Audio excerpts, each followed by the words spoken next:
ایک دودھ والے کی موت ہوئی۔ جب اسے دفنانے کے لیے قبر کھودی گئی تو اچانک ایک بڑا کالا سانپ نکل آیا۔ لوگ ڈر گئے۔ انہوں نے دوسری جگہ قبر کھودی مگر وہاں سے سخت پتھر نکلے۔ تیسری بار قبر کھودی گئی تو اس میں سے کالے بچھو نکل آئے۔ سب لوگ خوفزدہ ہو گئے، چیخنے لگے۔ تب ایک نوجوان روتے ہوئے آگے آتا ہے اور بولا، یہ میرا استاد تھا، یہ دودھ میں ملاوٹ کرتا تھا، زہر ملاتا تھا، اسی وجہ سے معصوم بچے بیمار ہوئے، کچھ مر بھی گئے۔ یہ سن کر سب خاموش ہو گئے۔ ایک عورت مکہ سے بھاگ رہی تھی، دروازے پر سامان لیے بیٹھی تھی۔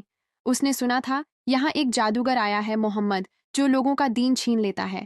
اتنے میں ایک نورانی چہرے والے نوجوان وہاں سے گزرے۔ بڑھیا بولی، بھتیجے، یہ سامان میرے سر پر رکھ دو۔ آپ صلی اللہ علیہ وسلم نے سامان اٹھایا، دیکھا بہت بھاری ہے اور بڑھیا کمزور، تو آپ نے فرمایا اگر آپ چاہیں تو میں آپ کو منزل تک چھوڑ دیتا ہوں۔ سفر کے دوران بڑھیا بولی، میں اس جادوگر سے بچنے نکلی ہوں، میں اپنا دین کبھی نہیں چھوڑوں گی۔ آپ چپ رہے اور چپ چاپ سامان منزل پر پہنچا دیا۔ جاتے وقت بڑھیا بولی، پیارے بھتیجے، اپنا نام تو بتاؤ، میں تمہارے لیے دعا کروں گی۔ آپ صلی اللہ علیہ وسلم مسکرائے اور فرمایا، جس جادوگر سے آپ بھاگ رہی ہیں وہ میں ہی ہوں۔ محمد یہ سن بڑھیا کا رنگ اڑ گیا، پھر روتے ہوئے بولی، آپ کا جادو میرے دل پر بھی چل گیا اور اس نے اسلام قبول کر لیا۔ سوچو، ایک پوری بستی تھی، امیر طاقتور، بازاروں سے بھری ہوئی، لیکن ایک دن آسمان سے ایسا عذاب آیا کہ کچھ ہی لمحوں میں سب کچھ ختم ہو گیا۔ یہ واقعہ ہے حضرت شعیب علیہ السلام اور قوم مدین کا۔ بہت پرانے زمانے کی بات ہے۔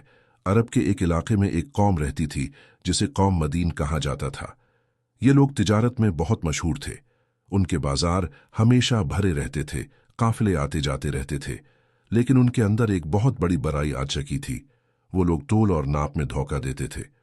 جب کسی سے سامان خریدتے تو کم دام دیتے اور جب بیچتے تو تول کم کر دیتے۔ صرف اتنا ہی نہیں، وہ لوگ زمین میں فساد پھیلاتے تھے، راستوں میں لوگوں کو روکتے تھے اور اللہ کی راہ سے لوگوں کو دور کرتے تھے۔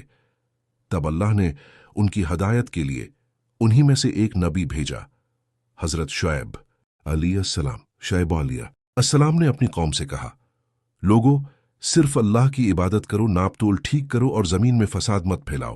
لیکن قوم نے مذاق اڑانا شروع کر دیا۔ انہوں نے کہا، کیا تم چاہتے ہو کہ ہم اپنے مال میں جو چاہیں نہ کریں؟ کچھ لوگ تو اتنے گھمنڈ میں تھے کہ کہنے لگے، اگر تم سچے نبی ہو تو ہم پر عذاب لے آؤ۔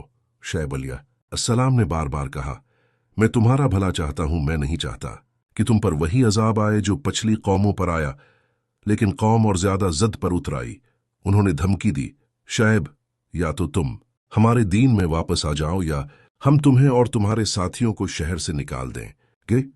تب شعیب علیہ السلام نے اللہ سے دعا کی اور پھر ایک دن عذاب کا وقت آ گیا۔